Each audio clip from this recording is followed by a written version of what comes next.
नमस्कार साथियों, आप सभी का स्वागत है आपके अपने YouTube channel GK with Kashyap में। दोस्तों, आज मैं इस वीडियो में महत्वपूर्ण टॉपिक लेके आया हूँ, विश्व आर्द्रभूमि दिवस। दोस्तों, इससे संबंधित हर एग्जाम में, चाहे वो वनडे एग्जाम हो या फिर state PCS, UP PCS, BPSC या फिर यूपीएससी, सभी के लिए महत्वपूर्ण है दोस्तों। और इस वीडियो को देखने के बाद में आपके सभी डाउट्स क्लियर हो जाएंगे और सभी को ध्यान में रखते हुए इस वीडियो को बनाया जा रहा है दोस्तों। चलिए दोस्तों, देख लेते हैं सभी महत्वपूर्ण बिंदु और भारत में क्या स्थिति है, इसका क्यों ऐसा ये मनाया जाता है, सभी के बारे में यहाँ पे डिस्कशन करेंगे। चलिए दोस्तों, देखते हैं। पूरी दुनिया में प्रतिवर्ष 2 फरवरी को विश्व आर्द्रभूमि दिवस के रूप में मनाया जाता है। दोस्तों, आपको बता दें, वर्ष 1971 में इसी दिन जो है आर्द्रभूमियों पर रामसर कन्वेंशन, जो कि कैस्पियन सागर के तट पर ईरानी शहर में स्थित है। ईरानी शहर का नाम है रामसर। ये कब हुआ था दोस्तों? 1971 में। दो बातें यहाँ पे याद रखने की हैं। 2 फरवरी 1971 में हुआ था और कहाँ पे? ईरान, रामसर में। रामसर स्थल का नाम है दोस्तों, ये अपनाया गया था। दोस्तों, गौरतलब है कि आर्द्रभूमि दिवस का आयोजन लोगों और हमारे ग्रह के आर्द्रभूमि की महत्वपूर्ण भूमिका के बारे में वैश्विक जागरूकता बढ़ाने के लिए मनाया जाता है। दोस्तों, ये आपको यहाँ पे इसका मूल उद्देश्य, मोटिव आपको भी याद रखना है सभी को कि किस लिए मनाया जाता है। क्योंकि आर्द्रभूमि महत्वपूर्ण भूमिका निभाते हैं, इसके लिए जागरूकता बढ़ाने के लिए मनाया जाता है। तो आपको मोटिव पता हो गया होगा। इसके बाद में जो दोस्तों विश्व आर्द्रभूमि दिवस, दोस्तों ये जो कन्वेंशन हुआ था वो 1971 में हुआ था, मगर ये 16 वर्ष पूरे होने पर पहली बार जो है 2 फरवरी 1997 को ये से जो है प्रतिवर्ष मनाया जाने लगा है विश्व आर्द्रभूमि दिवस। तो पहली बार कब मनाया गया दोस्तों? विश्व आर्द्रभूमि दिवस 2 फरवरी 1997 को। तो तब से प्रतिवर्ष से मनाया जाने वाला समारोह है। दोस्तों, भारत में इसकी स्थिति क्या है, इसके बारे में 2 लाइनें देख लेते हैं। हाल ही में केंद्र सरकार ने घोषणा की है कि वह चेन्नई में आर्द्र भूमि संरक्षण और प्रबंधन के लिए केंद्र स्थापित करेगी। कहाँ पे दोस्तों? ये यहाँ पे नोट करने की बात ये है, घुमा के पूछ सकता है कि कहाँ पे अभी हाल ही में, तो ये चेन्नई में। और किसका केंद्र? आर्द्र भूमि संरक्षण एवं प्रबंधन का। तो दोनों बातें अच्छे से याद रखनी है। अगला जो महत्वपूर्ण यहाँ पे बिंदु है दोस्तों, चिंता का विषय यह है कि यहाँ पे यह नहीं दोस्तों, यह होना चाहिए, यह लिखा है, यह नहीं, यह हटा दीजिए, यहाँ पे मिस प्रिंट हुआ।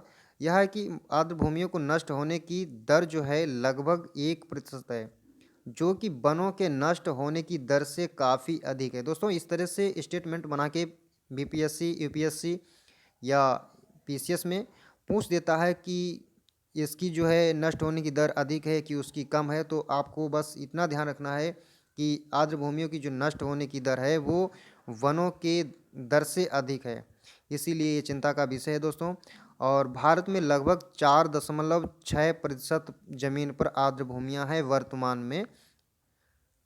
अब देखते हैं दोस्तों, इसकी क्यों महत्वपूर्ण है, इसकी महत्व के बारे में हम देखते हैं। क्यों महत्वपूर्ण है वेटलैंड्स? चलिए जानते हैं दोस्तों कुछ महत्वपूर्ण बिंदु के साथ में। बायोलॉजिकल सुपरमार्केट्स क्यों कहते हैं? वेटलैंड्स को बायोलॉजिकल सुपरमार्केट कहा जाता है क्योंकि ये विस्तृत वेब्स जाल का निर्माण करते हैं। किसका? विस्तृत वेब जाल का निर्माण करते हैं दोस्तों। एक समृद्ध वेब फूड यानी फूड वेब समृद्ध जैव विविधता का परिचायक है। यही कारण है कि इसे बायोलॉजिकल सुपरमार्केट कहा जाता है। इससे जो है दोस्तों बहुत से जीव जंतुओं को और पर्यावरण के अन्य तत्वों को भी यहाँ से भोजन की प्राप्ति होती है, इसलिए इसे जो है फूड वेब समृद्ध जैव विविधता का परिचायक माना जाता है और बायोलॉजिकल सुपरमार्केट कहा जाता है दोस्तों। आर्द्रभूमि एक प्राकृतिक व कुशल कार्बन सिंक के रूप में कार्य करता है। दोस्तों, आर्द्रभूमि जो है जल भरा हुआ स्थल, इसमें क्या होता है कि पानी जब भरा रहता है और पानी भरे भरे ये कार्बन सिंक यानी एक हमारा जो छन के यानी जो शुद्ध होता है वाटर, वो नीचे जाने के बाद में हमको फिर पुनः प्राप्त होता है पंप सेट वगैरह के द्वारा। तो इस तरह से ये बहुत ही महत्वपूर्ण है, इसका महत्व और उपयोगिता। इसके बाद में देखते हैं दोस्तों, यूनेस्को के अनुसार दुनिया की 40% वनस्पतियों और वन्य जीवों को प्रभावित करता है। दोस्तों आपको बता दें कि 90% जो है दुर्घटनाएं या प्राकृतिक आपदाएं जो होती हैं वो जल से ही संबंधित होती हैं, तो इसलिए इसका और महत्व है। और वन्य जीव को प्रभावित करता है कितने, 40% लोगों को। अगला जो यहाँ पे ध्यान रखने की बात है दोस्तों, रामसर कन्वेंशन के तहत आर्द्र भूमि की परिभाषा में महत्वपूर्ण यहाँ पे पॉइंट नोट कर लीजिए, स्टार मार्क लगा लीजिए कि क्या क्या यहाँ पे है। इस परिभाषा में, आर्द्र भूमि परिभाषा में कौन कौन से जगह या स्थान या स्थल सम्मिलित किए जाते हैं और किसको हटा दिया गया है नए कानून के तहत। दलदली भूमि को, बाढ़ के मैदान को, नदियाँ, झीलें, मैंग्रोव, प्रवाल भित्तियाँ, अन्य समुद्री क्षेत्र शामिल हैं जो कम ज्वार पर 6 मीटर से अधिक गहरे नहीं हैं। दोस्तों यहाँ पे याद रखना है कि 6 मीटर से अधिक गहरे नहीं होने चाहिए, ये अधिक वाली बात जरूर याद रखें, यानी 6 से ज़्यादा नहीं होना चाहिए। साथ ही मानव निर्मित आर्द्र भूमियाँ, जो मानव निर्मित आर्द्र भूमियाँ हैं, जैसे कि लोग बड़े बड़े तालाब या और बड़ी झीलें बनवा देते हैं, तो इस तरह से मानव निर्मित आर्द्र भूमियाँ जैसे अपशिष्ट जल उपचार वाले तालाब, जलाशय भी इसमें शामिल हैं। चलिए दोस्तों, इसके बाद में अगला जो महत्वपूर्ण ध्यान रखने की बात है, IPBES यानी inter governmental science policy platform on biodiversity and ecosystem service वैश्विक मूल्यांकन ने आर्द्र भूमि को सबसे अधिक खतरे वाले पारिस्थितिकी तंत्र के रूप में चिन्हित किया है। तो ये महत्वपूर्ण बन जाता है दोस्तों, इसलिए यहाँ से घुमा फिरा के जरूर क्वेश्चन पूछ रहा है, कहीं पूछ देगा कि अभी हाल में कहाँ पे जो है रामसर कन्वेंशन के लिए जो है आर्द्र भूमि संरक्षण व प्रबंधन केंद्र की स्थापना की गई, या फिर ये पूछ देता है कि अभी हाल ही में कौन कौन से स्थल शामिल किए गए हैं। तो सभी के बारे में यहाँ पे आपको अच्छे से बताया जा रहा है, ध्यान से और साथ बने रहिए। चलिए दोस्तों, वर्ष 2020 में आर्द्र भूमि दिवस की जो थीम थी वर्ष 2020 की, वो क्या थी, वेटलैंड्स एंड बायोडाइवर्सिटी, यानी आर्द्र भूमि और जैव विविधता। तो अब जो 2021 की दोस्तों है वो क्या है, ये पहले से ही डिसाइड हो जाती है कि 20 की क्या है, 21 की है क्या है। तो दोस्तों जो 2021 की है, यानी अभी की हाल की रिसेंटली की, जो हम लोगों के ज़्यादा महत्वपूर्ण हो सकती है, आर्द्र भूमि और जल। तो इसमें इंग्लिश में वेटलैंड्स एंड वाटर। इसमें अंतर इतना है कि वेटलैंड्स एंड तो बस सेम है, मगर बायोडाइवर्सिटी को चेंज कर दिया गया किसमें, वाटर में, 2021 में। तो 2021 में वाटर के साथ में। चलिए आगे देखते हैं दोस्तों, आर्द्र भूमियों को संरक्षण और प्रबंधन नियम, इसका संरक्षण और प्रबंधन किस नियम के तहत, नियम 2017 के तहत विनियमित किया जाता है। नए नियमों के जो है नियमों के अनुसार, या कहें तो आर्द्र भूमि की परिभाषा से कुछ वस्तुओं को हटा दिया गया है, कुछ स्थलों को हटा दिया गया, जैसे बैक वाटर, लेगून, क्रीक और एस्चुरी। इन स्थलों को, एस्चुरी आप लोग जानते होंगे, जहाँ पे नदियाँ आके गिरती हैं, समुद्र में मिलती हैं, जैसे पश्चिम बंगाल में बंगाल की खाड़ी में मिलती हैं इस तरह से। तो वहाँ पे एक डेल्टा के रूप में नदियाँ अपना प्रभाव कम हो जाता है, वहाँ पे एस्चुरी बनाती हैं। तो ये एस्चुरी को यहाँ पे शामिल नहीं किया गया है, इनको हटा दिया गया है। आगे देखते हैं दोस्तों, अक्टूबर 2017 में सर्वोच्च न्यायालय ने आर्द्र भूमियों के गायब होने पर चिंता व्यक्त की। यदि कोई आर्द्र भूमि नहीं बचेगी तो यह कृषि और अन्य चीज़ों को भी प्रभावित करेगा। तो इसलिए दोस्तों ये महत्वपूर्ण है, यह बहुत ही महत्वपूर्ण मुद्दा है, रामसर स्थल घोषित किए जाने का अर्थ। अब यहाँ पे इस अर्थ क्या है वो देखते हैं। हाल ही में रामसर कन्वेंशन के तहत शामिल किए गए भारतीय स्थलों को अंतर्राष्ट्रीय महत्व का आर्द्र भूमि के रूप में अधिसूचित किया गया है। इन स्थलों को न केवल उन देशों के लिए महत्वपूर्ण माना गया है जहां वे स्थित हैं, बल्कि समग्र मानवता के लिए महत्वपूर्ण है। इसलिए जो है दोस्तों ये जो है महत्वपूर्ण है इसका अर्थ।